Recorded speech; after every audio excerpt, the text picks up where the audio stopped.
Are you struggling with student engagement? You're not alone. By the time these students reach the age of 21, they've probably played somewhere around 10,000 hours of games of video games. That's roughly the same amount of time they spent in school. So can we, or even should we, fight against this tendency? The answer might come in the form of gamification, and it is not just about games and fun.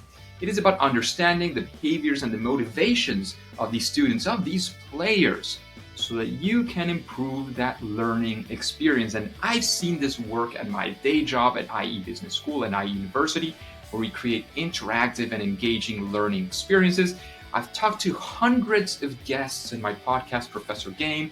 I've been to international conferences talking to other hundreds of people, as well as a host, as a speaker, as a listener, of course, coming and bringing in all of those experiences. And that is exactly the reason why I want to invite you to this online workshop that we're holding with EFND and IE Business School, where you will be able to apply all of these lessons, all of these steps that we will give you to your own ideas, to your own projects. So what do you think? See you there.